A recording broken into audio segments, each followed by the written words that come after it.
आज हम करने वाले हैं रिवीजन हिस्ट्री का। इसमें है प्राचीन भारत में विज्ञान और तकनीकी का विकास कैसे हुआ।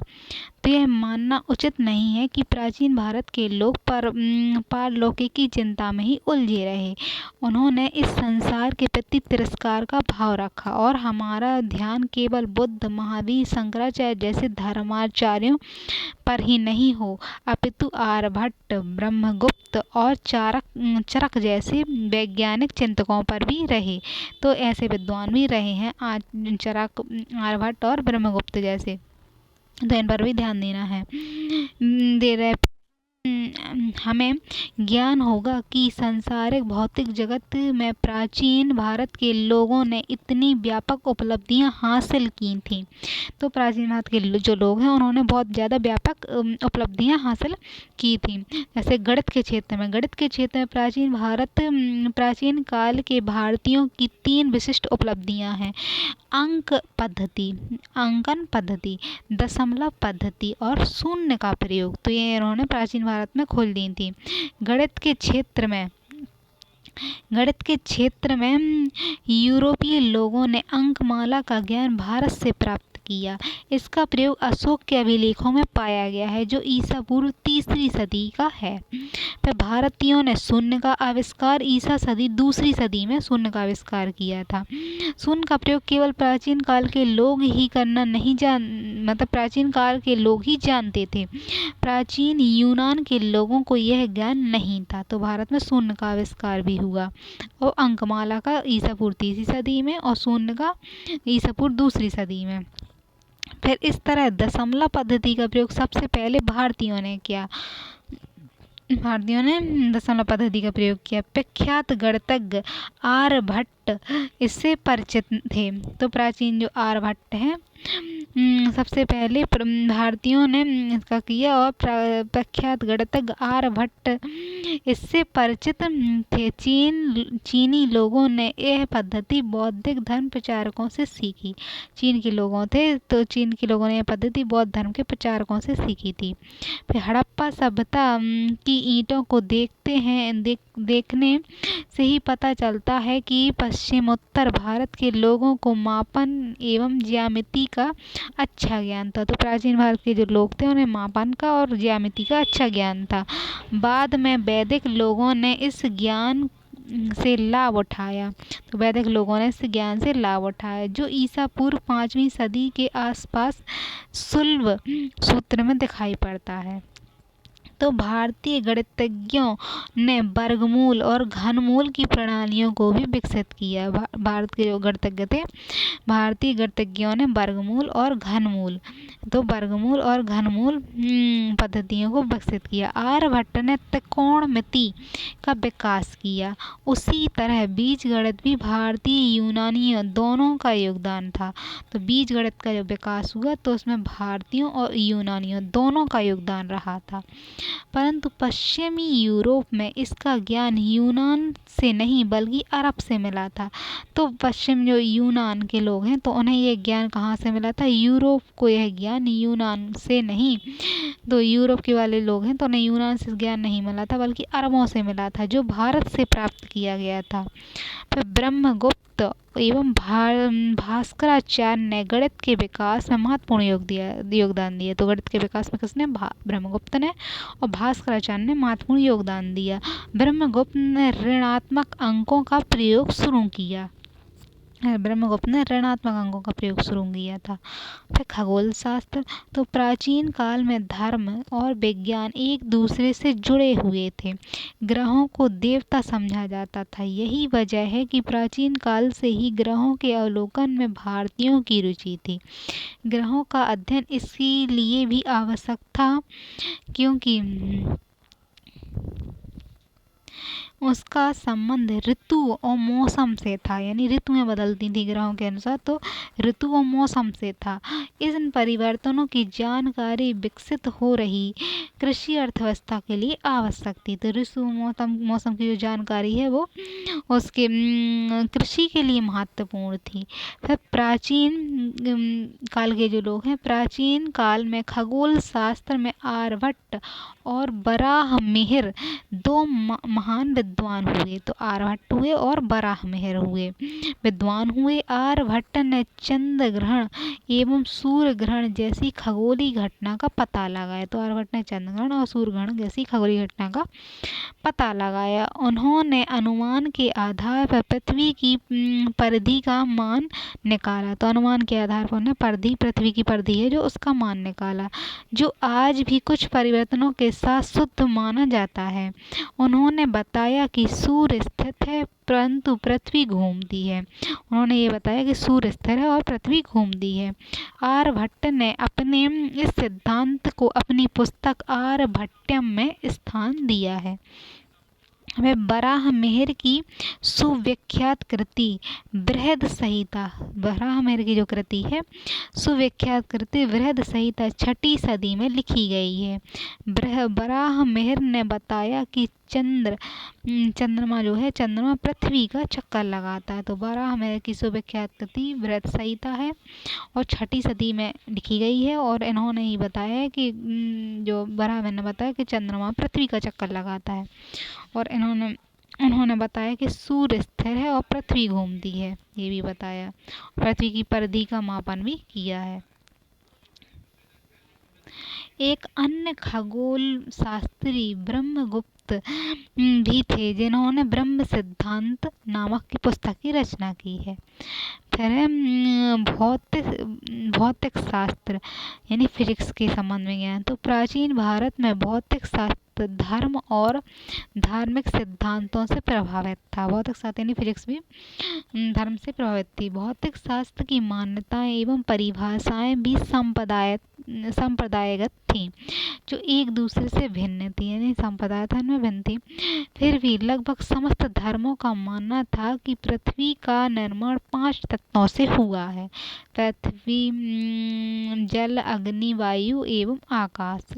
अधिकांश धार्मिक संप्रदायों की मान्यता थी कि जितने तत्व हैं उतने ही प्रकार के परमाणु हैं, और अधिकांश लोग मानते थे जितने तत्व हैं उतने ही परमाणु हैं।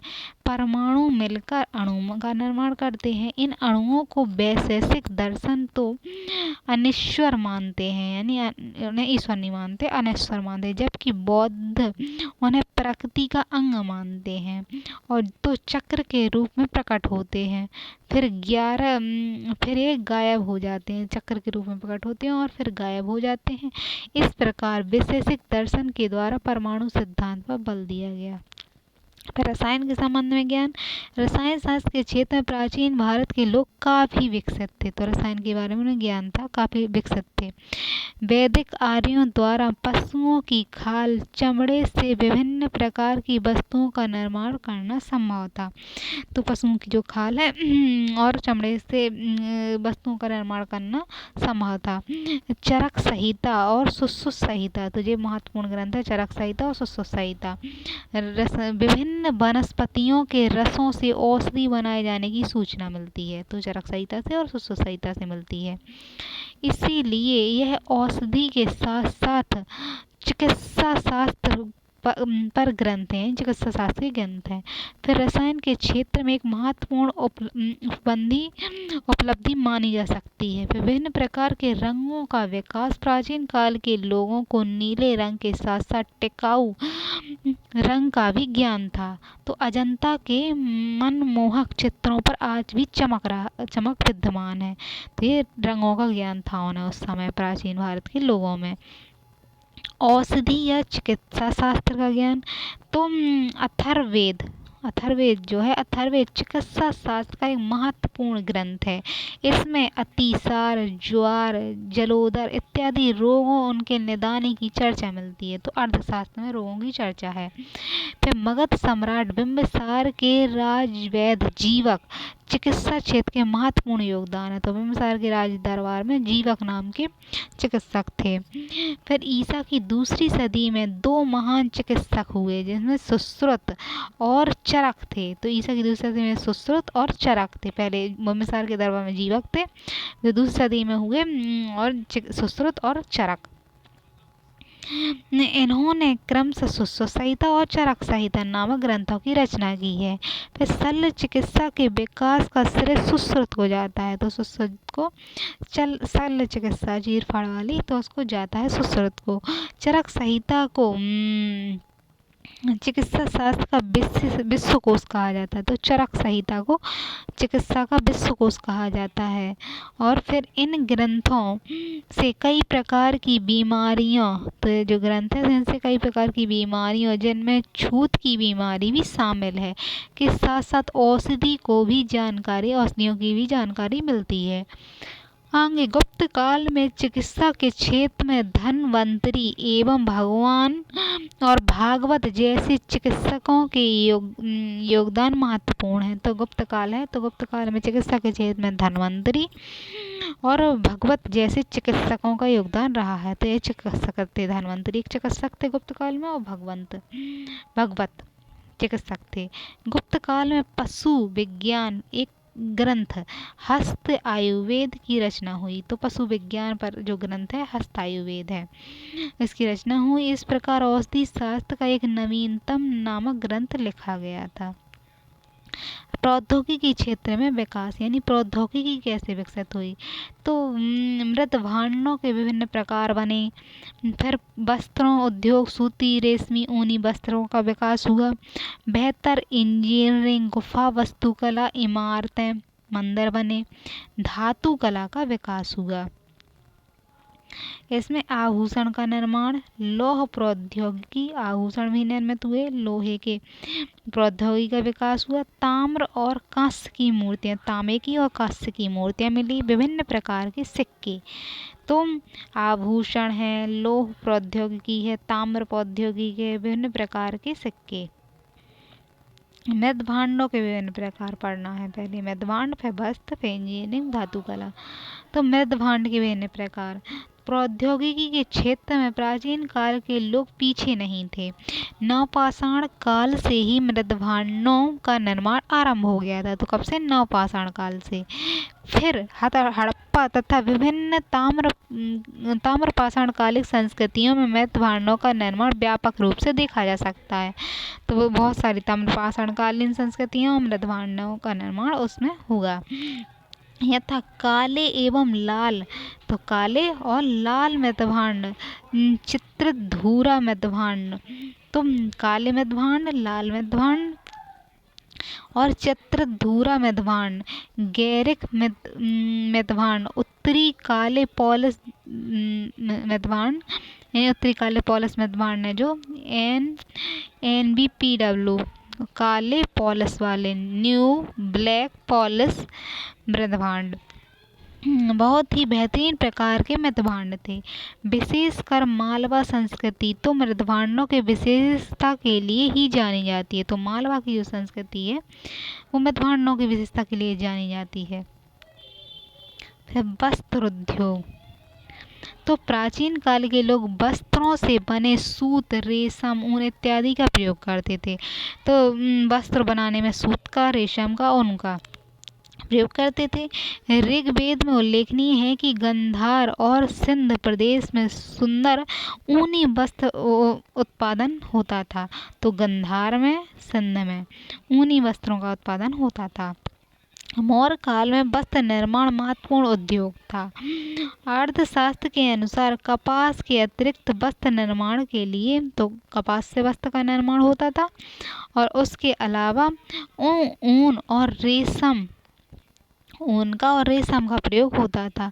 फिर मौर्योत्तर काल जब आया तो मौर्योत्तर काल में मथुरा एक विशेष प्रकार के वस्त्र सटक के उत्पादन के लिए प्रसिद्ध हो गया। तो मौर्योत्तर काल में मथुरा में होने लगा। फिर अजंता की गुफाओं में बने चित्र में बेहतर किस्म के वस्त्रों का प्रयोग का साक्ष्य मिलता है। तो अजंता की गुफा है, उसमें जो चित्र है बेहतरीन किस्म के वस्त्रों का उल्लेख है, मतलब वस्त्र दिखते लिखते हैं। अब विकसित इंजीनियरिंग तकनीक, विकसित इंजीनियरिंग तकनीक। इंजीनियरिंग तकनीक में विकसित इंजीनियरिंग तकनीक में प्राचीन भारत के लोग काफ़ी आगे थे। उन्हें उनके द्वारा निर्मित बेहतर किस्म के चैत्य, विहार एवं मंदिर विकसित इंजीनियरिंग तकनीकी की सूचना देते हैं। तो इंजीनियरिंग में क्या थे, बेहतरीन किस्म के चैत्य जो पूजा स्थल थे, फिर विहार रहने के स्थल और मंदिर अंदर बनाए गए थे। पहाड़ों को काटकर गुफाएं बनाई जा रही थीं, जो तकनीकी मौर्य के अधीन विकसित हुई थी, यानी मौर्य काल में ये तकनीक विकसित हुई थी। उसकी पराकाष्ठा, जो मौर्य काल में विकसित की पराकाष्ठा हम एलोरा और कैलाश मंदिर में देखते हैं कि एलोरा में, कैलाश मंदिर में अपने उच्चतम मतलब आकर्षण का केंद्र बने हुए। उसी प्रकार स्वतंत्र रूप से बनाए गए मंदिर की एक अद्भुत तकनीकी उदाहरण चोलकालीन बृहदेश्वर मंदिर में देखने को मिलती है। तो चोलकालीन का जो बृहदेश्वर मंदिर है, स्वतंत्र रूप से तकनीक अद्भुत मिली है। फिर आभूषण निर्माण। तो पाषाण काल से ही लोग आभूषण का प्रयोग करते थे, पाषाण काल में पहनते थे लोग। मानदाहा नामक स्थान से पशुओं के सींग से निर्मित कंठहार इसका प्रमाण है। तो मानदाहा नामक स्थान है, वहाँ से पशुओं के सींग से बने जो गहने हैं वो मिले हैं। फिर हड़प्पा काल में आभूषणों के रूप में, जब हड़प्पा काल आया तो उसमें आभूषण के रूप में बेहतरीन किसके मनके बनाए जाते थे।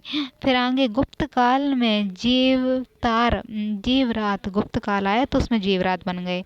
आभूषण का निर्माण भी महत्वपूर्ण शिल्पों में शामिल था, तो जेवरात बन गए और आभूषण बनने लगे, शामिल था। वात्स्यायन के काम सूत्र में, वात्स्यायन है तो उसके काम सूत्र में भी आभूषण निर्माण की 64 कलाएं शामिल किया गया है। फिर लौह प्रौद्योगिकी कैसी थी, तो लौह और इस्पात उद्योग में भारतीय काफ़ी आगे थे, लौह निर्माण में और इस्पात उद्योग में।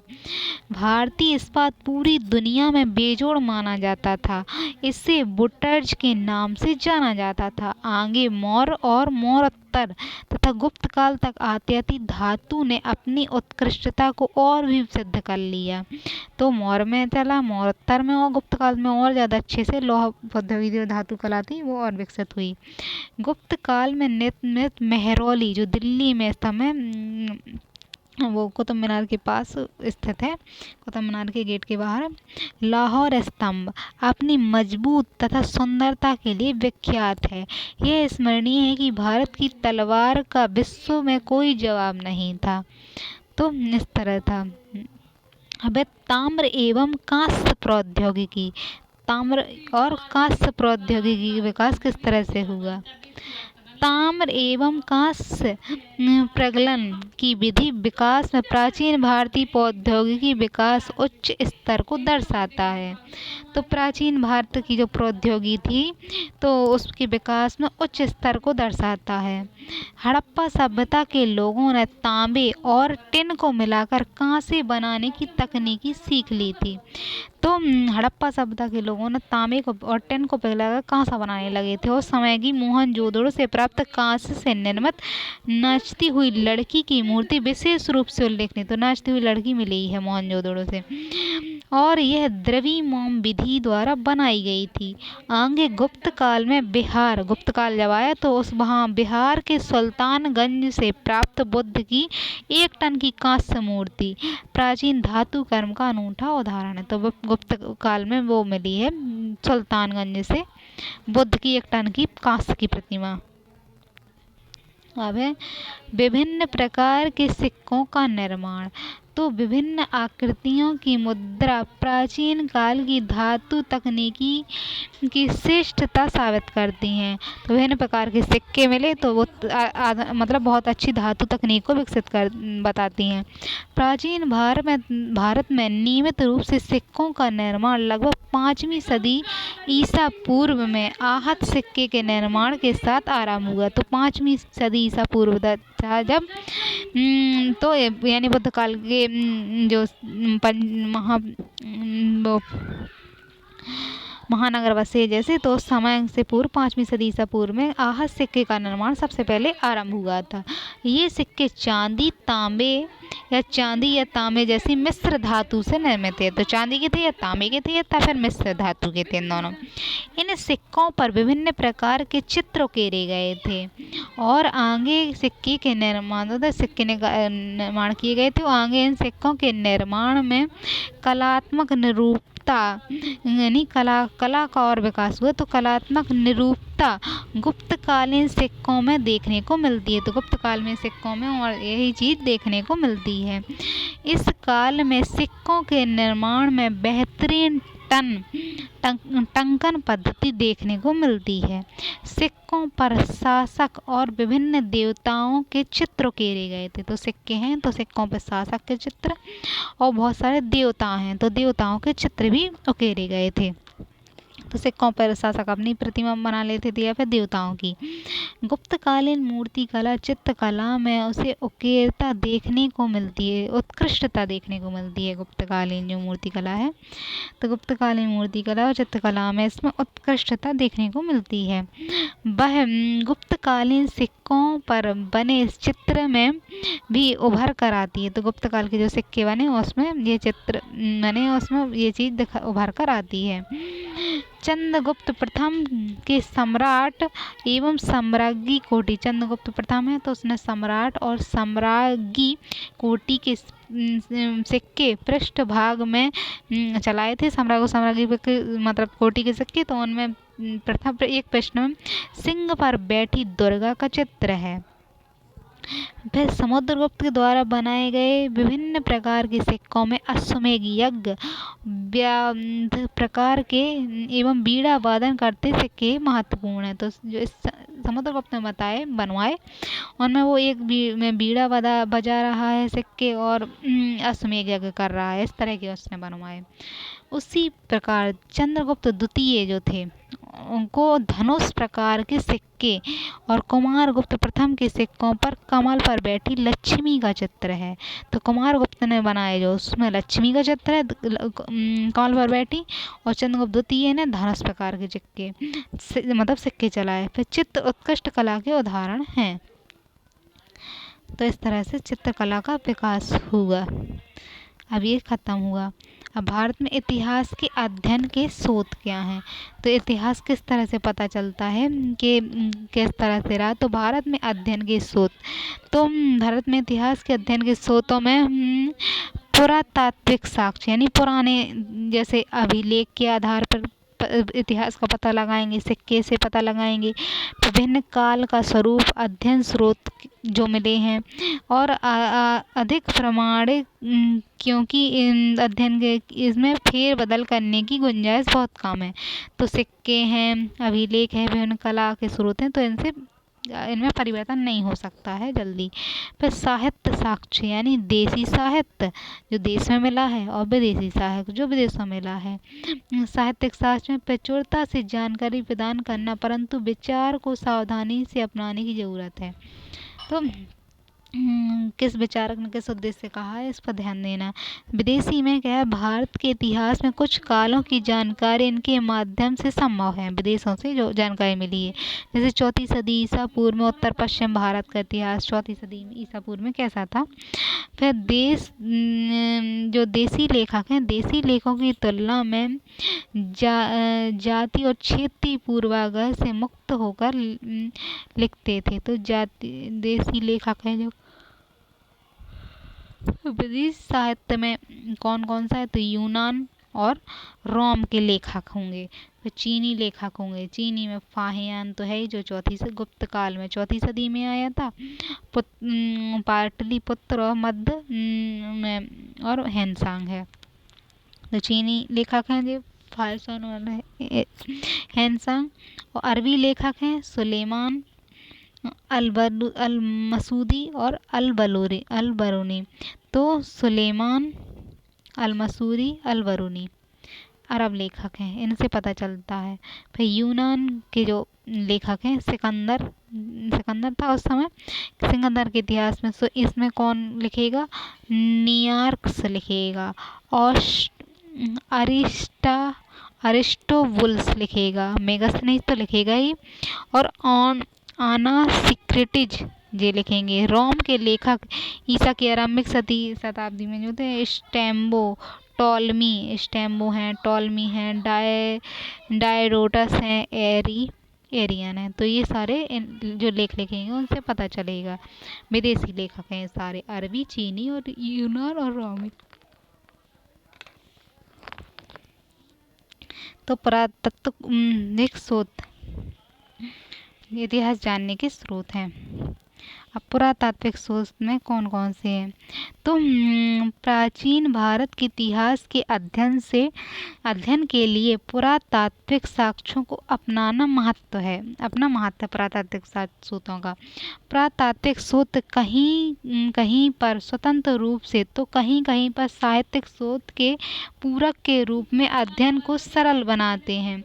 तो कहीं कहीं साहित्य के रूप से और अध्ययन को सरल बनाते हैं, खासकर ऐसे काल में जिसका साहित्यिक साक्ष्य अस्पष्ट और भ्रम है। जहाँ साहित्य नहीं मिला है लिखा हुआ, तो वहाँ पुरातात्विक जो स्रोत मिले हैं उन्हीं से अध्ययन मिलता है। पुरातात्विक साक्ष्यों में अभिलेख आते हैं, जो किसी पत्थर पर, मीनारों पर लिखे तो अभिलेख से पता चलेगा। फिर सिक्के, फिर स्मारक कोई बनवाया है, फिर भवन, मूर्तियाँ, चित्रकला अन्य अवशेष रखे जा सकते हैं। तो ये सारे पुरातात्विक स्रोत होंगे। सबसे पहले पुरातात्विक स्रोतों में अभिलेखों से क्या मिला है?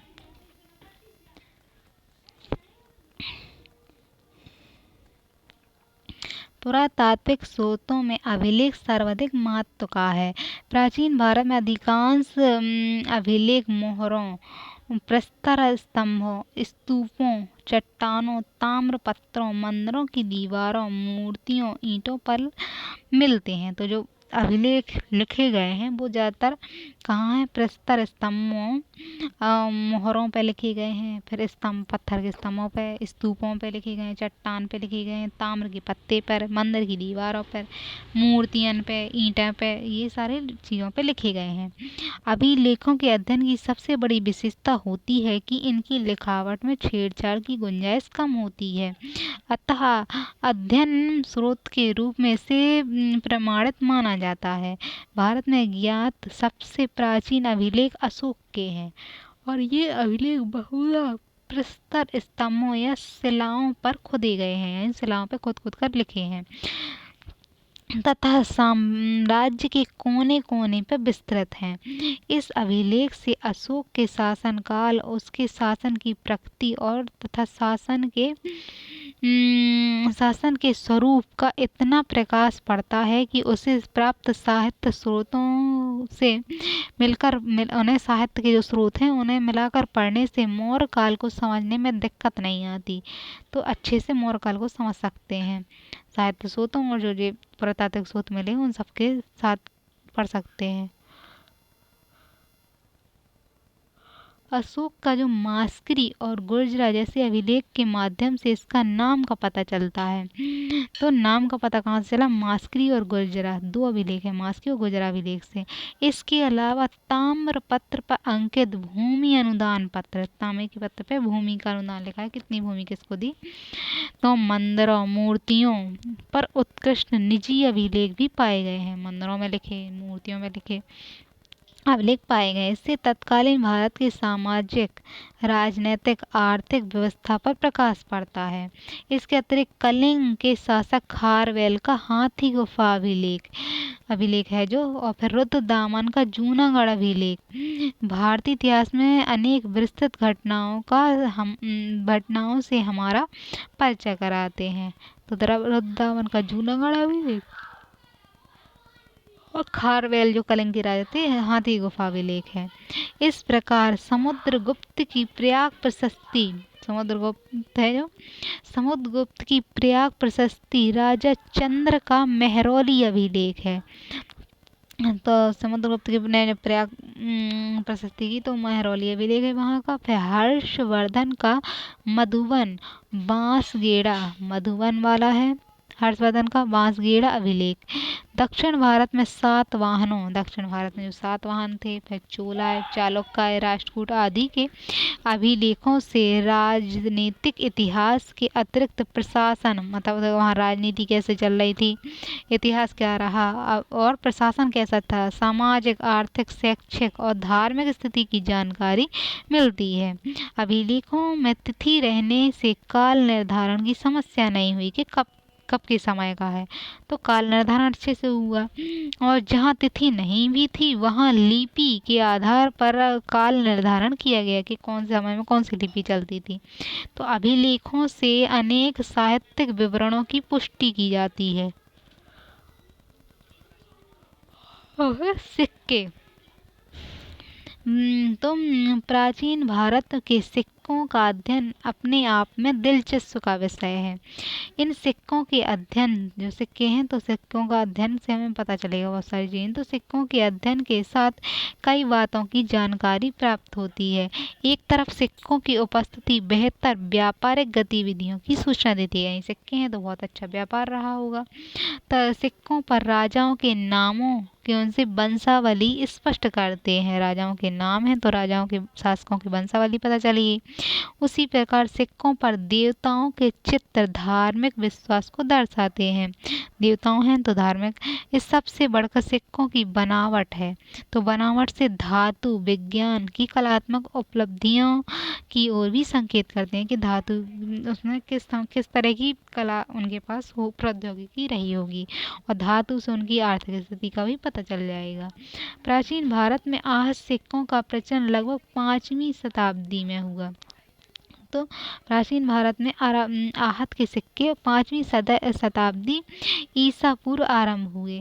चूँकि ये सिक्के व्यापारिक निगमों द्वारा जारी किए जाते थे, तो व्यापार के जो निगम हैं व्यापारिक निगमों द्वारा जारी किए जाते थे, इसलिए इस पर किसी राजा का नाम अंकित नहीं होता है। तो इसमें राजा का किसी के नाम अंकित नहीं होता, जो व्यापारिक निगमों द्वारा जारी किए जाते नाम अंकित नहीं होता है। राजाओं के नाम पर सिक्के जारी करने वाले भारत के प्रथम शासक, जो राजाओं के नाम पर इन्होंने मतलब सिक्के जारी किए, वो इंडो ग्रीक शासक थे। अतः ये शासक राजनीतिक इतिहास जानने से भी साधन बन गए, तो राजनीति का इतिहास जानने के साधन बन गए हैं। हम सिक्कों के आधार पर जान पाते हैं कि भारत में 30 इंडो ग्रीक शासकों ने शासन किया था। फिर इस काल में सिक्कों पर देवताओं के चित्र भी उकेरे गए हैं। तो इंडो ग्रीक शासकों ने सिक्कों पर कृष्ण बलराम के चित्र अंकित किए थे।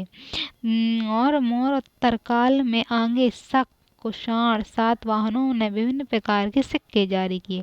तो शक आए, कुषाण आए, सातवाहन आए, तो सबने सिक्के जारी किए। और इन सिक्कों पर राजाओं के चित्र के साथ साथ देवताओं के चित्र भी अंकित हैं। और इन सिक्कों दो सिक्के हैं, और इन सिक्कों के निर्माण में धातु की विविधता, तो धातु है तो धातु की विविधता के साथ साथ बनावट में भी विविधता बनी रही। तो धातु किस तरह से बनी है इसका भी विविधता बनी रही है। आगे सिक्कों के निर्माण में कलात्मक निपुणता गुप्तकालीन सिक्कों में देखने को मिलती है। तो सबसे ज़्यादा कलात्मक निपुणता है गुप्त काल में और अच्छे विकसित हुए तो सिक्के देखने को मिलते हैं। इस काल में छोटे मूल्य के सिक्के के बजाय बड़े मूल्य के सिक्कों की प्रधानता बनी रही। तो गुप्त काल चल रहा है तो गुप्त काल में बड़े मूल्य के सिक्के बने रहे। सर्वप्रथम गुप्त शासक चंद्रगुप्त प्रथम ने कुषाण मॉडल पर स्वर्ण सिक्के जारी किए। तो कुषाण के मॉडल पे चंद्रगुप्त प्रथम ने कुषाण मॉडल पर सोने के सिक्के चंद्रगुप्त प्रथम ने सोने के सिक्के जारी किए। उसके उत्तराधिकारी जो समुद्रगुप्त था, तो समुद्रगुप्त एवं चंद्रगुप्त विक्रमादित्य ने भारतीय मॉडल पर स्वर्ण सिक्के जारी किए थे। वस्तुतः प्राचीन काल में सर्वाधिक संख्या में स्वर्ण के सिक्के जारी किए वो गुप्त शासकों के द्वारा जारी किए गए थे, लेकिन पहले चंद्रगुप्त ने किए थे। फिर गुप्त काल में सर्वप्रथम चांदी का सिक्का जारी किया था। गुप्त काल में सबसे पहली बार सर्वप्रथम चांदी का सिक्का जारी करने का श्रेय गुप्त शासक चंद्रगुप्त विक्रमादित्य को जाता है। उसने शक शासक को पराजित कर गुजरात विजय के उपलक्ष्य में चांदी के सिक्के जारी किए थे। गुजरात को विजय किया था और शकों को हरा दिया था चंद्रगुप्त विक्रमादित्य ने, तो और उसने चांदी के सिक्के इस उपलक्ष्य में जारी किए थे। आगे गुप्त शासक जो स्कंदगुप्त था, स्कंदगुप्त ने कर सर्पण मॉडल पर सिक्के निर्माण किए। तो स्कंदगुप्त शासक था तो उसने कर सर्पण मॉडल पर सिक्के जारी किए। इस काल में तांबे के सिक्के अपेक्षाकृत कम मिलते हैं, तो तांबे के सिक्के इसमें कम मिलते हैं। सबसे बढ़कर गुप्तकालीन सिक्कों में कलात्मक उत्कृष्टता को दर्शाते हैं, यानी वहाँ सिक्के निर्माण की कला उत्कृष्ट थी। इस काल में सिक्कों के निर्माण में बेहतरीन टंकन पद्धति देखने को मिलती है। सिक्कों पर शासक और विभिन्न देवताओं के चित्र उकेरे गए, तो शासकों के चित्र हैं और देवताओं के चित्र हैं। गुप्तकालीन मूर्ति कला, चित्रकला, मूर्तियाँ कैसी थी, चित्र कैसे थे, जो उत्कृष्टता देखने को मिलती है वह गुप्तकालीन सिक्कों पर बने सिक्के में भी उभर कर आती है। तो जो वहाँ शैलियाँ विकसित थी वो उनके सिक्के पर भी समझ में आ जाती हैं। चंद्रगुप्त प्रथम ने सम्राट और सम्राज्ञी कोटि के जो सिक्के चलाए थे, तो सम्राट और सम्राज्ञी कोटि के सिक्के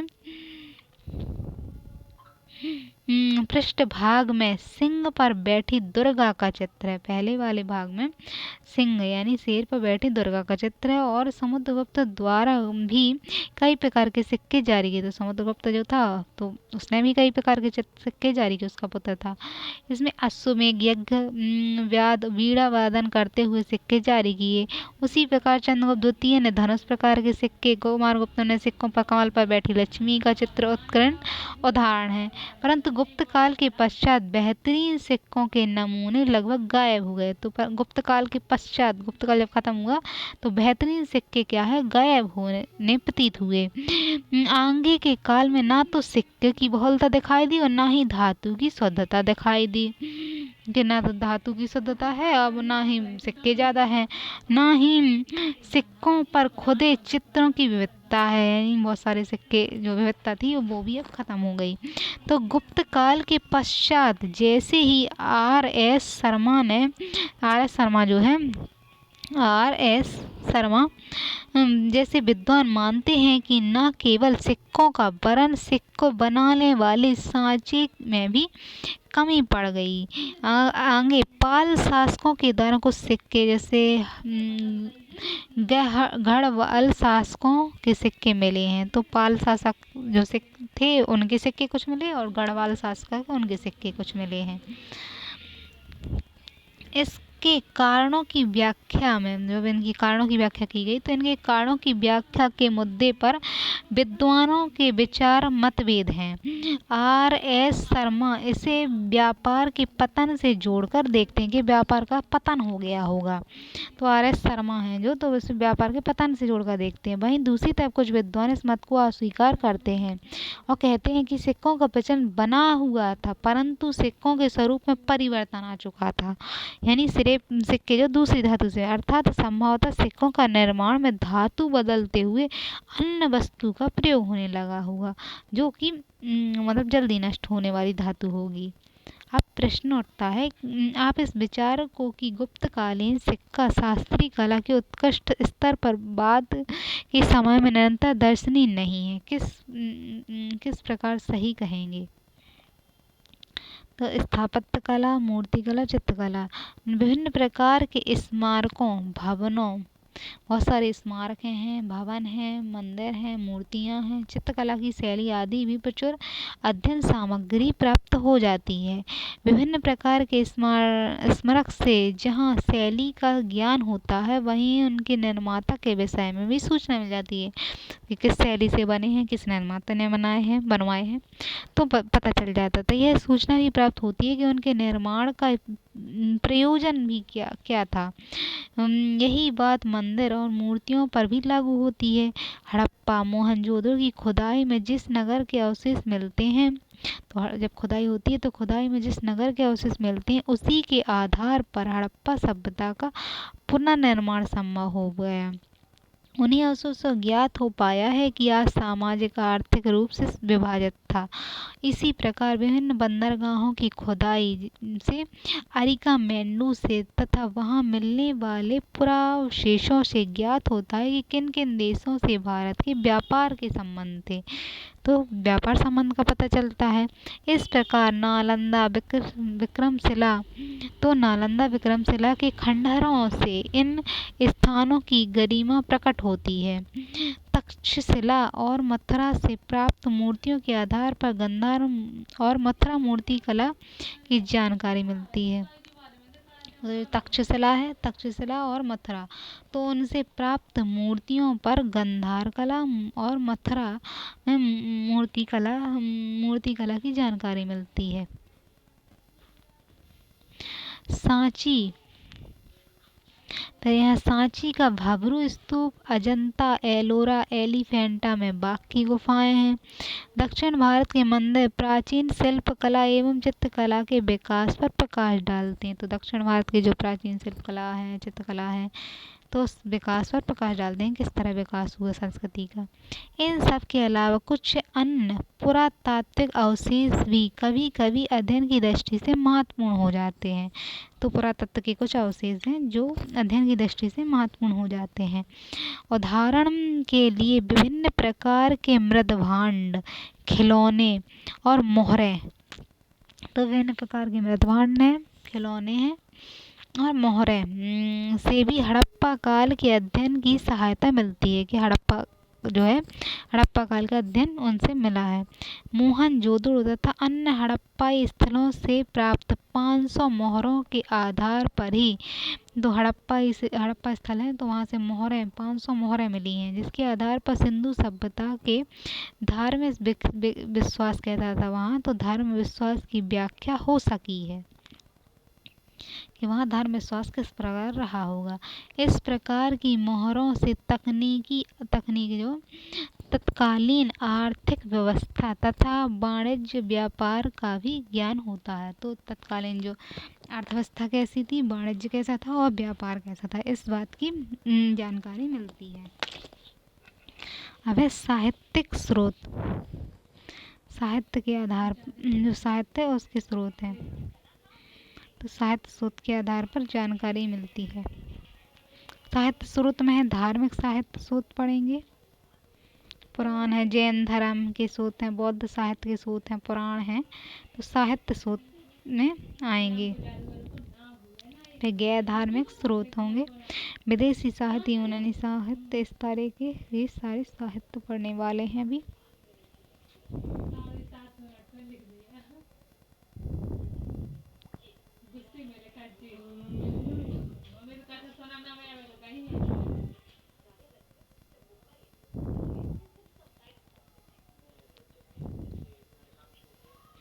तो पढ़ते हैं साहित्यिक स्रोत। तो साहित्यिक स्रोत में अध्ययन स्रोत के रूप में साहित्यिक साक्ष्य, साहित्य के जो साक्ष्य हैं, किसी काल विशेष के सभी आयामों की विस्तार से जानकारी प्राप्त करता है। तो साहित्य के स्रोत हैं जो तो किसी भी समय हैं तो उसके विस्तार से जानकारी प्रदान करते हैं अगर लिखित रूप में है तो, परंतु इसके द्वारा दी गई सूचना बहुत ही सतर्कता से उपयोग करने की जरूरत है। प्राचीन काल में इतिहास के अध्ययन से साहित्य स्रोत की अध्ययन की सुविधा की दृष्टि से दो भागों में समझ सकते हैं, देशी साहित्य स्रोत और विदेशी साहित्य स्रोत। फिर देशी साहित्य को दो भागों में बांट सकते हैं, धार्मिक स्रोत और गैर धार्मिक स्रोत। तो देशी और विदेशी बांट सकते हैं, फिर देशी वाले धार्मिक और गैर धार्मिक में बांट सकते हैं। तो देशी जो है धार्मिक स्रोत पढ़ते हैं पहले। धार्मिक साहित्य को ब्राह्मण साहित्य है जैसे बौद्ध साहित्य, जैन साहित्य के रूप में विभाजित कर देते हैं। तो ब्राह्मण, बौद्ध और जैन में बट गया धर्म वाला सकते हैं। फिर ब्राह्मण साहित्य में सर्वश्रेष्ठ स्थान वेदों का है, फिर श्रुतियों अथवा संहिता को दिया जाता है। इनकी संख्या 4 है, वेद में ऋग्वेद, यजुर्वेद, सामवेद, सामवेद, यजुर्वेद, अथर्ववेद। इन ग्रंथों को आर्यों के विस्तार, उनकी धार्मिक मान्यताओं, संस्कृति के साथ साथ उनकी राजनीतिक, सामाजिक, आर्थिक विकास की झलक मिलती है। फिर उपनिषद आए तो उपनिषद उत्तर वैदिक काल की रचना है जो किसी न किसी वेद से संबंधित है। इनमें आर्यों के प्राचीनतम दार्शनिक जो आ रहे हैं तो आर्य के प्राचीनतम दार्शनिक ज्ञान की झलक मिलती है। अब आगे उपलब्ध साहित्य स्रोतों में महाभारत, रामायण, पुराण अध्ययन की दृष्टि से महत्वपूर्ण है। महाभारत का अंतिम संकलन 400 ईस्वी में 400 ईस्वी के आसपास माना जाता है। महाभारत की रचना का श्रेय महर्षि वेदव्यास को दिया जाता है। आरंभ में रचना के समय उनमें 8800 श्लोक 8800 यानी श्लोक मात्र थे, परंतु अंतिम संकलन के समय जब अंतिम संकलन हुआ तो इन श्लोकों की संख्या बढ़कर 24,000 हो गई और इनकी मूल कथा कौरवों पांडवों के मध्य हुए युद्ध की है। तो उसमें कथा युद्ध की है, महाभारत युद्ध की। फिर उत्तर वैदिक काल तक की हो सकती है, तो ये उत्तर वैदिक काल तक हो सकती है। फिर रामायण की रचना संभवतः ईसा पूर्व 5वीं सदी से प्रारंभ होकर ईसा की 12वीं सदी तक चलती प्रतीत होती है कि उस समय तक इसकी रचना होती रही है। इस ग्रंथ में तो रामायण जो ग्रंथ है तो इस ग्रंथ में अयोध्या के शासक राम द्वारा लंका विजय का वर्णन है। इसमें आर और द्रविड़ भौगोलिक क्षेत्र के अलावा वहाँ की सामाजिक, राजनीतिक, भू पृष्ठभूमि की बखूबी दिखाया गया है। खासकर पितृसत्तात्मक परिवार हैं, विभिन्न भाइयों के मध्य प्रेम, स्त्री की स्थिति, मनुष्य का प्रकृति के लगाव आदि के विषय में आकर्षक ढंग से प्रस्तुत किया गया है। फिर पुराणों से ज्ञान मिला है। पुराणों की संख्या मुख्य रूप से 18 बताई गई है। इसमें मत्स्य है, मत्स्य पुराण, मार्कंडेय पुराण, विष्णु पुराण, वायु पुराण, ब्राह्मण, फिर गरुड़ पुराण प्रमुख हैं। सबसे प्राचीनतम पुराणों में मत्स्य पुराण की गिनती होती है। सबसे पुराना मत्स्य पुराण है। मत्स्य, वायु, विष्णु पुराणों में राजवंशों का वर्णन है। यद्यपि इन पुराणों में राजवंशों के संबंध में दिए गए विवरण परस्पर भिन्न हैं, तथापि महाभारत युद्ध के पश्चात जिन राजवंशों ने ईसा की 6ठी सदी तक राज किया, तो महाभारत युद्ध के पश्चात जिन राजवंशों ने ईसा की 6ठी सदी तक राज्य किया, उसके विषय में जानकारी प्राप्त करने का एकमात्र साधन पुराण है। 6ठी सदी तक राजा कौन थे, उनके विषय में क्या था, तो महाभारत से जानकारी मिलती है। प्राचीन भारतीय इतिहास के अध्ययन के स्रोत के रूप में बौद्ध साहित्य महत्वपूर्ण भूमिका दिखाई देती है। बौद्ध ग्रंथ का मूल त्रिपिटक है, यानी बौद्ध ग्रंथ जो लिखे हैं त्रिपिटक के रूप में लिखे हैं। इसमें सुत्त पिटक, विनय पिटक और अभिधम्म पिटक है। अभिधम्म पिटक शामिल है। तो सुत्त पिटक में भगवान बुद्ध के वचनों, धार्मिक विचारों, सुत्त पिटक है तो भगवान बुद्ध के वचन, धार्मिक विचारों को शामिल किया गया है। विनय पिटक में बुद्ध संघ के नियम का उल्लेख है। विनय से नियम करने तो नियम का उल्लेख है। और सुत्त पिटक में बुद्ध के ज्ञान का, विचारों का। अभिधम्म पिटक में गूढ़ बौद्धिक दर्शन का विवेचन है कि बुद्ध का दर्शन कैसा है, दर्शन का विवेचन अभिधम्म में है। इन बातों के अलावा तीनों पिटक बुद्ध की मृत्यु के समय उनके उपरांत की राजनीतिक, सामाजिक स्थिति की भी प्रकाश डालते हैं।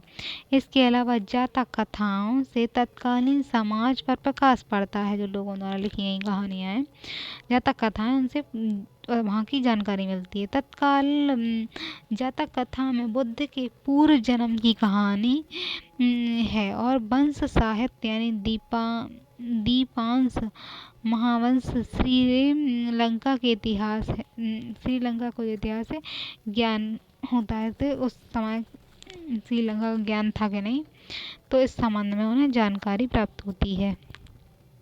फिर पिटकेता साहित्य मिलिंद पन्हों महत्वपूर्ण ग्रंथ है। तो पिटकित्तर साहित्य है और मिलिंद पन्हों है महत्वपूर्ण ग्रंथ है। इनमें हिंद यूनानी राजा मिनांडर, तो हिंद है यूनान का राजा मिनांडर, बौद्ध भिक्षु नागरसेन के मध्य दार्शनिक विवाद उद्भृत है। तो मिलिंद पन्हों में यूनान का जो राजा मिनांडर है और बौद्ध भिक्षुक नागरसेन के विवाद है, ये मतलब बात कही है। इस ग्रंथ से प्राचीन काल शासक सियालकोट नगर की भव्यता और उसके आर्थिक महत्व को पता चलता है। तो प्राचीन काल में नगर की भव्यता कैसी थी, उसके आर्थिक महत्व कैसे थे, इन सब का पता चलता है। इसी तरह अंगुत्तर निकाय से 16 महाजनपदों का विवरण, अंगुत्तर निकाय जो है उसे 16 महाजनपदों का वर्णन है। तो अंगुत्तर में महत्वपूर्ण है। बौद्ध साहित्य भारत के अन्य देशों और वैदेशिक संबंध के बारे में महत्वपूर्ण सूचना देता है कि विदेशों से भारत के संबंध कैसे थे। अब है जैन ग्रंथ अंतिम संकलन।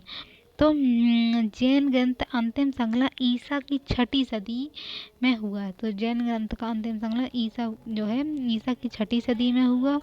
अनेक महत्वपूर्ण जैन ग्रंथों से तत्कालीन राजनीतिक सामाजिक आर्थिक स्थिति की जानकारी मिलती है। तो महत्वपूर्ण ग्रंथ जो जैन ग्रंथ हैं उनसे तत्कालीन राजनीतिक सामाजिक आर्थिक स्थिति की जानकारी मिलती है। जैसे भगवती सूत्र से, जहाँ एक तरफ भगवान महावीर के जीवन पर कुछ प्रकाश पड़ता है। तो भगवान महावीर हैं जैन ग्रंथों से उनके जीवन को प्रकाश पड़ता है, वहीं दूसरी तरफ 16 महाजनपदों का भी उल्लेख है कि 16 महाजनपद थे उस समय। फिर भद्रबाहु चरित्र से चंद्रगुप्त मौर्य के राजकाल की घटनाओं पर प्रकाश पड़ता है। भद्रबाहु था, चंद्रगुप्त को ले गया था दक्षिण साइड, तो उसके बारे में जानकारी मिलती है चंद्रगुप्त के राजकाल की। इसके अलावा हेमचंद्रकृत परिष्ठित पर्वन और हरिभद्र सूरी के समरादित कथा तथा जिनसेन के आदि पुराण जैसे ग्रंथ भी अध्ययन के शोध महत्वपूर्ण है। हमें गैर धार्मिक स्रोत जो धर्म के आधार पर नहीं लिखे गए हैं, देसी हैं लेकिन, तो गैर धार्मिक साहित्य साक्ष्यों का अपना महत्वपूर्ण स्थान है। ऐसी साहित्य अपने समय की राजनीतिक सामाजिक गतिविधियों की प्रचुर झलक मिलती है। तो पाणिनि की अष्टाध्यायी है, तो इससे हमें पूर्व मौर्य काल की जानकारी प्राप्त हो। पाणिनि के अष्टाध्यायी से मौर्य काल की जानकारी। फिर विशाख दत्त की मुद्रा राक्षस से मौर्य काल की घटनाओं पर प्रकाश पड़ता है। मौर्य काल के लिए जानकारी का सबसे अच्छा स्रोत कौटिल्य की रचना अर्थशास्त्र माना गया है। इस ग्रंथ में मौर्यकालीन राजनीतिक आदर्श, आर्थिक साधन बढ़ने के उपाय और तत्कालीन समाज की स्थिति कैसी थी, इन सब की विस्तृत जानकारी मिल जाती है। तो मौर्य काल की जानकारी इनसे मिल जाएगी। इसके अतिरिक्त गर्गी संहिता से भारत पर होने वाले यवन आक्रमण का उल्लेख मिलता है कि गर्गी संहिता बताएगी भारत पर यवन का आक्रमण हो रहा था। और पतंजलि महाभाष्य, पतंजलि जो है पतंजलि के महाभाष्य से शुंग वंश के इतिहास का पता चलता है। तो पतंजलि की महाभाष्य से शुंग वंश का पता चलता है। कालिदास के मालवाग्निमित्रम से शुंग वंश की राजनीतिक सामाजिक जीवन की झलक मिलती है। तो यही पता चलता है कि अग्निमित्र ने किस प्रकार यवन आक्रमण को भारत के अन्य भागों में प्रसारित होने से रोका। फिर साहित्यिक साक्ष्यों से विभिन्न विद्वानों द्वारा अपने संरक्षकों के लिए लिखी गई जीवनी, तो जीवनियाँ भी लिखी हैं जैसे महत्वपूर्ण हैं। जैसे बाणभट्ट ने बाणभट्ट के हर्ष चरित्र में हर्षवर्धन के राजकाल की गूढ़ जानकारियाँ प्राप्त होती हैं। तो उनके हर्ष चरित्र की पूरी जानकारी लिखी है। अब है विदेशी साहित्य के अतिरिक्त प्राचीन भारत के इतिहास को जानने का प्रमुख स्रोत है। तो विदेश के साहित्य पता चले, विदेशी लेखकों का विवरण प्राचीन काल से भारत शेष विश्व से कटा नहीं था। तो प्राचीन काल के जो लेखक लिखते हैं तो उससे पता चलता है कि भारत प्राचीन काल से पूरी दुनिया से कटा हुआ नहीं था, बल्कि वह विश्व से इसका निरंतर संपर्क था। अतः समय समय पर विदेशी यात्री भारत आते रहे और यहाँ यात्रा वृत्तांत छोड़ते रहे, यानी अपनी यात्रा को जो उन्होंने की वो यहाँ लिखते रहे हैं, जो कि प्राचीन भारत के इतिहास को जानने का प्रमुख स्रोत बन गया। हम सुविधा की दृष्टि से विदेशी विवरणों को कई समूहों में बांट सकते हैं।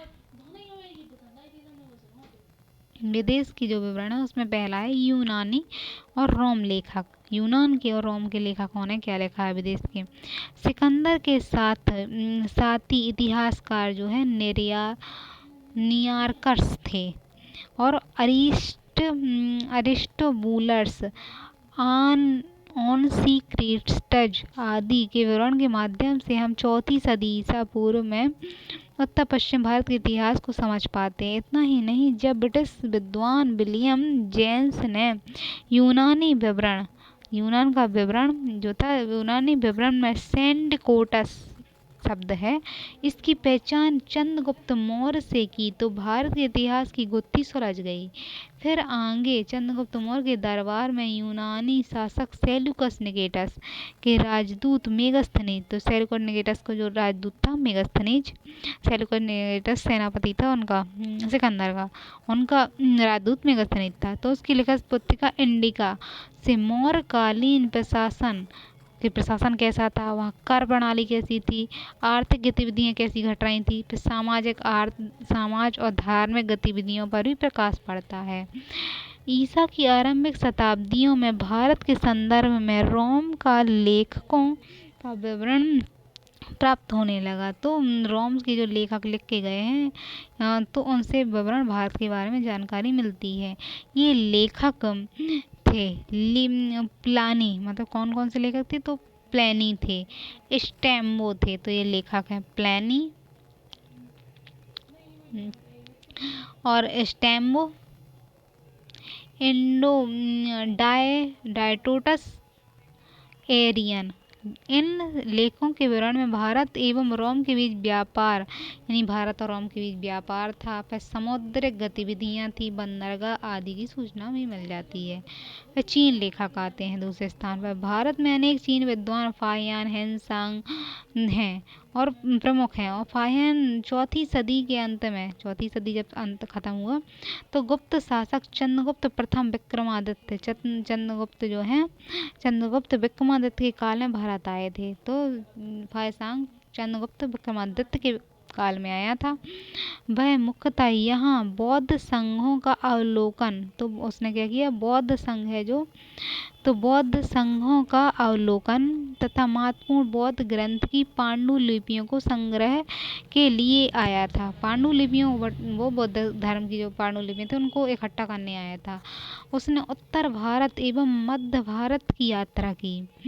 उसने पाटलिपुत्र का भी विवरण दिया। उसके लेखन में तत्कालीन धर्म, समाज, प्रशासनिक आदर्शों का प्रकाश पड़ता है, लेकिन कहीं ना कहीं उसके विवरण पर धर्म का गहरा रंग चढ़ा हुआ दिखाई देता है। उदाहरण के लिए भारत में प्याज लहसुन नहीं खाते थे, भारतीय प्याज लहसुन नहीं खाते थे। फिर भारत में दंड विधान अत्यंत नरम था आदि उसने बताया है।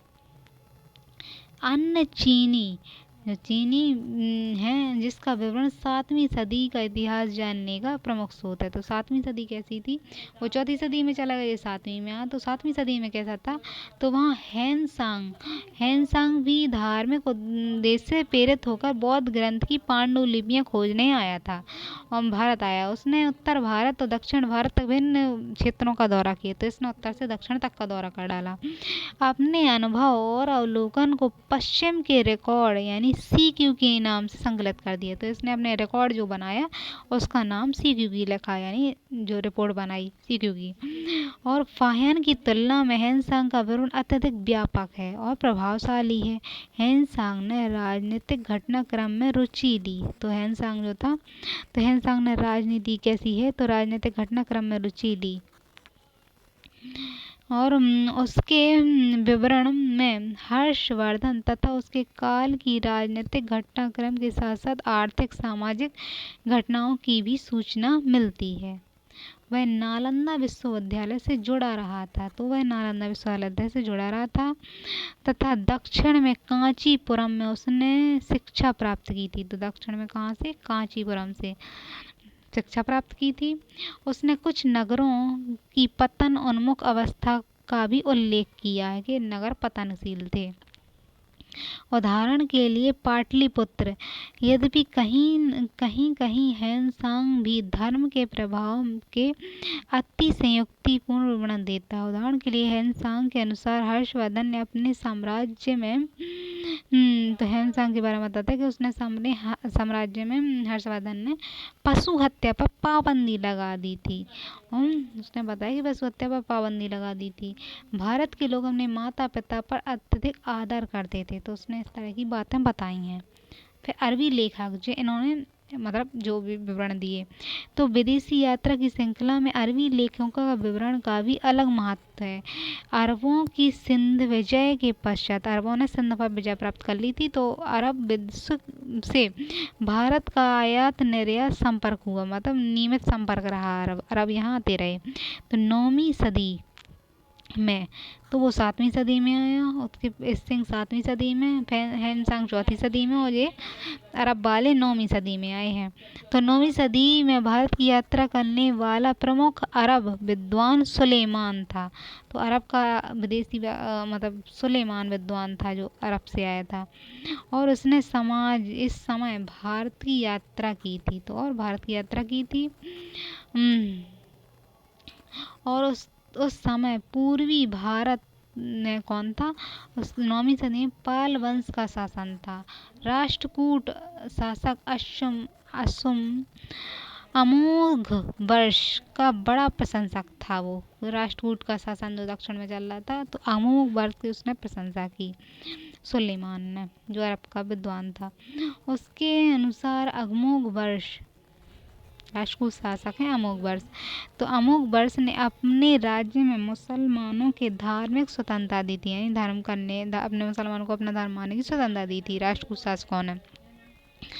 उन्हें मस्जिद बनाने की अनुमति दी थी। सुलेमान ने अमोघ वर्ष की गणना 4 महान शासकों में की है। एक अन्य अरब यात्री अल मसूदी था। तो एक सुलेमान था, मतलब सुलेमान जो था वो आया था, और सुलेमान के अतिरिक्त दूसरा अल मसूदी आया था, और ये 10वीं सदी में भारत की यात्रा की इसने, अल मसूदी ने। वह विद्वान होने के साथ साथ भूगोल वेता था एवं इतिहास वेता था। भूगोल भी जानता था अल मसूदी, और इतिहास भी जानता था। उसे अरबों के क्षेत्र का हेरोडोटस भी कहा जाता है। उसका जिस समय भारत आगमन हुआ था उस समय कन्नौज पर प्रतिहार शासक महिर भोज के अधीन था। कन्नौज पर किसका शासन था जिस समय वो आया, तो प्रतिहार के शासक महिर भोज का शासन था। फिर भारत आने वाले अरब यात्रियों में सबसे महत्वपूर्ण है वो, तो अल मसूदी सबसे महत्वपूर्ण है भारत आने वाले में। फिर अबू रेहान अल बरूनी, अल मसूदी के बाद अबू रेहान अल बरूनी आया, तो 11वीं सदी में आया अल बरूनी। वो अल मसूरी था, अब अल बरूनी 11वीं सदी में महमूद गजनबी के साथ भारत आया था। तो अल बरूनी 11वीं सदी में आया, महमूद गजनबी को साथ लाया, गजनी के साथ आया। अब उसने अपने विवरण को अरबी में लिखा। अपनी प्रसिद्ध पुस्तक इसकी थी किताबुल हिंद। इनकी पुस्तक कौन थी, किताबुल हिंद थी। उसमें संकलित किया है। उसका विवरण 11वीं सदी के पूर्वार्ध 11वीं सदी का जो पूर्वार्ध है उसमें है। इसमें क्या बताया, सामाजिक सांस्कृतिक इतिहास को जानने का प्रमुख स्रोत है कि 11वीं सदी में कैसा था। उसने भारतीय संस्कृति में इतनी गहरी रुचि थी कि उसने भारतीय संस्कृति को समझने में संस्कृत सीख ली, ने संस्कृत सीख ली अलबरूनी ने। वह भारत की वर्ण व्यवस्था के अलावा सती प्रथा, भारत की वर्ण व्यवस्था कैसी थी, सती प्रथा, बहु विवाह जैसे सामाजिक बुराइयों की उसने चर्चा की। उसने सती प्रथा का बताया, बहु विवाह बताया, वर्ण व्यवस्था बताई और बुराइयों की उसने चर्चा की है सारी। फिर है इस टाइप के प्रश्न हैं।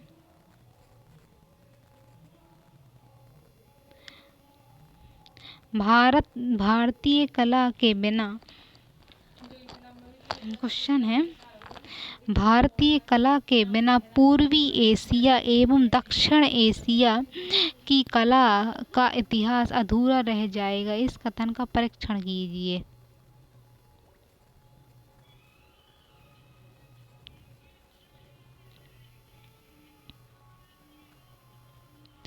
तो बाह्य विश्व के साथ प्राचीन भारत के आर्थिक संबंध पर्याप्त अध्ययन हुआ है, परंतु सांस्कृतिक संबंधों का अपेक्षित अन्वेषण नहीं हो पाया। तो आर्थिक अध्ययन हुआ लेकिन संस्कृति का अध्ययन नहीं हो पाया। और हमें यह ज्ञात होना चाहिए कि जिन क्षेत्रों में भारत के आर्थिक संबंध रहे उनके साथ सांस्कृतिक संबंध भी स्थापित हुए। व्यापारी, ब्राह्मण, बौद्ध भिक्षुओं, जैन संतों, स्वतंत्र उद्यमियों के माध्यम से भारतीय संस्कृति इन क्षेत्रों में प्रसार हुआ। कुषाणों के समय, तो कुषाण जब थे भारत में, तो कुषाणों के काल में रेशम से भारत का प्रत्यक्ष रेशम मार्ग था, तो उस भारत का प्रत्यक्ष संबंध पूर्व साथ। अतः इस काल में मध्य एशिया, पूर्वी एशिया में भारतीय संस्कृति का प्रसार हुआ एवं बुद्ध विद्वान कुमारजीव ने 4वीं सदी में उस क्षेत्र में यात्रा की। विद्वान कुमारजीव ने उसमें यात्रा की। इस काल में चीन में बौद्ध धर्म का प्रसार हुआ, फिर वहाँ धर्म दो जापान एवं तिब्बत में फैल गया। बौद्ध धर्म जापान में तिब्बत में फैला। धर्म के साथ साथ बौद्ध साहित्य, चित्रकला का प्रसार हुआ। तो चित्र फैले और बौद्धिक साहित्य फैला। अश्वघोष की अधूरी नाट्यकृति सारीपुत्र प्रकरण मध्य एशिया से प्राप्त हुई। उसी प्रकार मध्य एशिया में एक स्थान तांग हाउंग में बुद्ध का चित्रकला का बुद्ध है, तो बुद्ध में जो चित्रकला है ये साक्ष्य मिले हैं।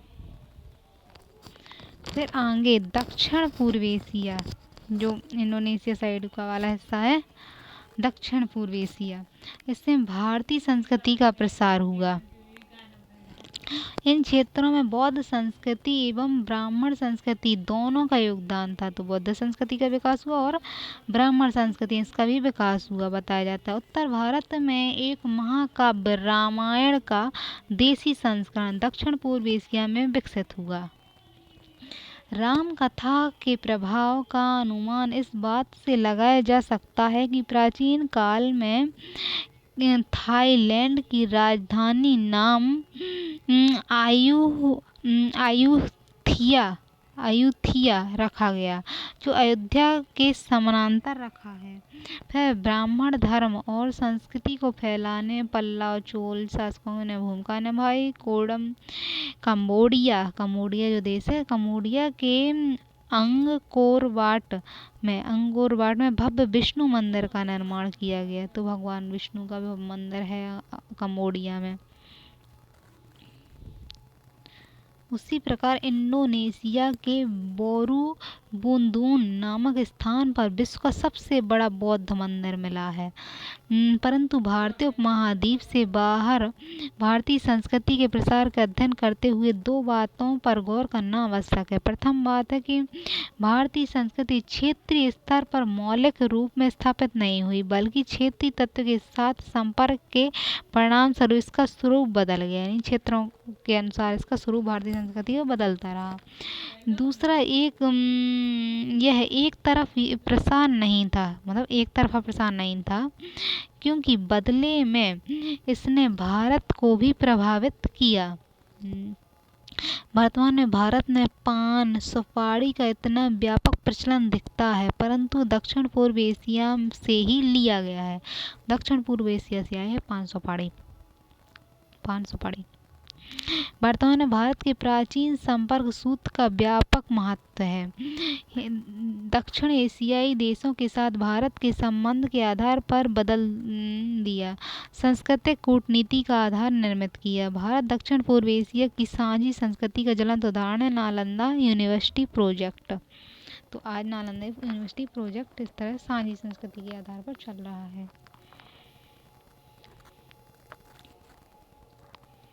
अब इसमें अगला प्रश्न भी है, प्राचीन काल में भारतीय संस्कृति के स्वरूप को स्पष्ट करते हुए निर्धारित कीजिए कि विविधता में एकता का उदाहरण कैसे है। तो इसमें ईसा की आरंभ शताब्दी तक धर्म के क्षेत्र में आर्य गैर आर्य तत्वों का मिश्रण, अवतारवाद के माध्यम से आर्य गैर आर्य देवताओं के बीच एकीकरण भी हुआ। उत्तर दक्षिण भारत के बीच नियमित धार्मिक आदान प्रदान रहा। भारत से ब्राह्मण धर्म, बौद्ध धर्म, जैन धर्म आदि आगमन हुआ। पुराणों पर आधारित भक्ति दक्षिण गई और संगम साहित्य भक्ति का नया संस्करण हुआ। 600-700 ईस्वी वर्ष तक गहरा प्रभाव छोड़ा। इस तरह से इसको समझना है। और भक्ति, मंदिर, मूर्ति पूजा दक्षिण दोनों समाजों का लक्ष्य बन गए। अब है भाषा और साहित्य। तो भाषा साहित्य का के स्रोत हैं जो भाषा से और साहित्य में। उत्तर में आर्य भाषा जबकि दक्षिण में द्रविड़ भाषा विकसित हुई, परंतु उत्तर में महत्वपूर्ण आर्य भाषा संस्कृत को दक्षिण में भी स्वीकृति मिली। तो उत्तर की जो आर्य भाषा है उसको संस्कृत है, तो उसको दक्षिण में भी स्वीकृति मिली। साथ ही संस्कृत के कुछ महत्वपूर्ण ग्रंथ दक्षिण में लिखे गए। इन्हें हम यह ज्ञात हो कि अद्वैत चिंतन पर शंकराचार्य की टीका और रामानुज की रचना दक्षिण में ही लिखी गई थी। इसके तो रामानुज की रचना दक्षिण में लिखी गई थी, शंकराचार्य की टीकाएं जो हैं वो भी दक्षिण में लिखी गई थी। इसके अतिरिक्त द्रविड़ भाषाओं में लिखे साहित्य पर जहाँ तहाँ उत्तर का प्रभाव देखा जाता है। तो द्रविड़ भाषा में जो लिखी गई हैं उन पर उत्तर का भी प्रभाव है। वह कला के साहित्य हैं।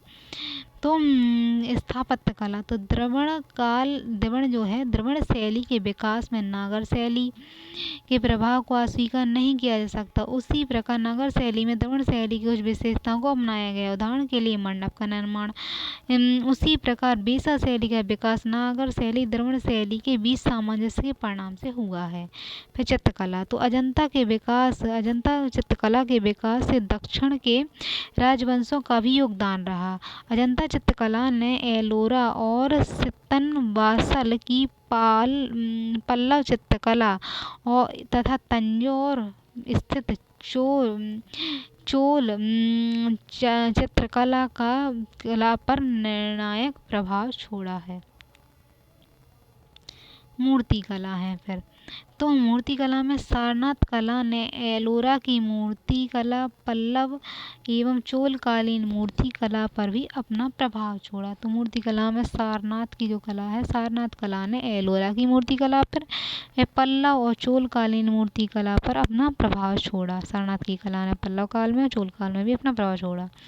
भारत का न केवल वैश्विक भूगोल आकार रहा है बल्कि सांस्कृतिक विविधता भी रही है, परंतु इस विविधता के बीच एकता का सूत्र खोज पाना कठिन नहीं है। तो एकता भी भारत में रही है। तो इस तरह का एक क्वेश्चन है। अब पहले हर्षवर्धन पढ़ लेते हैं कि हर्षवर्धन का सांस्कृतिक योगदान। तो हर्षवर्धन का संस्कृति में योगदान है, तो हर्षवर्धन कन्नौज के शासक के रूप में स्थापित हुआ था। जब उत्तर भारत विघटन की प्रक्रिया चल रही थी तो हर्षवर्धन ने न केवल उत्तरी राज्य विघटन की प्रक्रिया पर अंकुश लगाया बल्कि साहित्य कला को संरक्षण दिया। तो धार्मिक संदर्भ में नहीं दिया। हर्षवर्धन उसके पूर्वज सूर्य के उपासक थे और महायान बौद्ध धर्म को ग्रहण किया और उसे संरक्षण दिया। फिर लोक कल्याणकारी कार्य किए, यानी मार्ग निर्माण, कुआं खुदवाना और मार्ग के किनारों पर छायादार वृक्ष को लगवाना, ये काम उसने करवाए थे, कल्याणकारी कार्य कराए थे। फिर शिक्षा में तो नालंदा विश्वविद्यालय के संचालन में 100 गाँवों की अनुदान, 100 गाँव की जो आय थी वो दान में दे दी थी, शिक्षा के लिए काम किया। फिर विद्वानों के संरक्षण, तो हर्षवर्धन स्वयं बड़ा विद्वान था, उसने नागानंद रचना की, प्रियदर्शिका रचना की, रत्नावली की रचना की।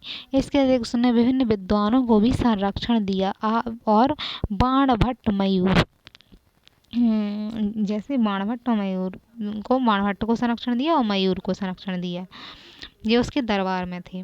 फिर स्थापत्य निर्माण में अनेक स्तूपों, मंदिरों का निर्माण, उदाहरण के तौर पर कन्नौज एवं नालंदा में बौद्ध विहार की स्थापना। फिर सिरपुर में एक लक्ष्मण मंदिर का निर्माण उसने कराया।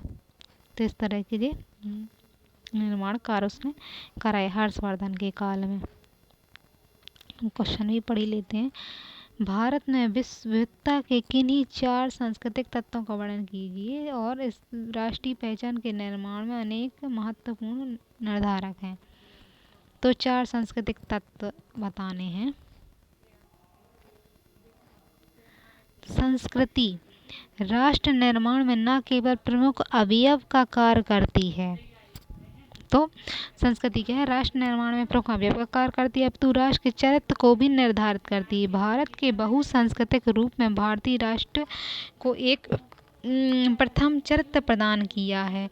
भारत में विविधता के 4 प्रमुख सांस्कृतिक तत्व के रूप सांस्कृतिक चरित्र हैं। तो सांस्कृतिक चरित्र के रूप में हम धर्म, दर्शन, भाषा, साहित्य, कला को ले सकते हैं। धार्मिक विविधता संस्कृति का महत्वपूर्ण अभिलक्षण रही है। जिसे हम हिंदू धर्म के नाम से जानते हैं, वह किसी विशेष कालखंड में विकसित नहीं हुई और न ही इसमें एक खास तत्व योगदान है। आर्य गैर आर्य धार्मिक पंथों के मिश्रण से हिंदू धर्म का विकास हुआ। भक्ति, अवतारवाद, मूर्ति पूजा गैर आर्य पंथ की देन है। तो भक्ति है, अवतारवाद है और मूर्ति पूजा है, जो गैर आर्य देवताओं की देन है। यहाँ धार्मिक विविधता महत्वपूर्ण प्रमाण है। भारत में अधिकांश भागों में देवी दुर्गा की पूजा होती है और कुछ क्षेत्रों में महिषासुर की भी पूजा होती है।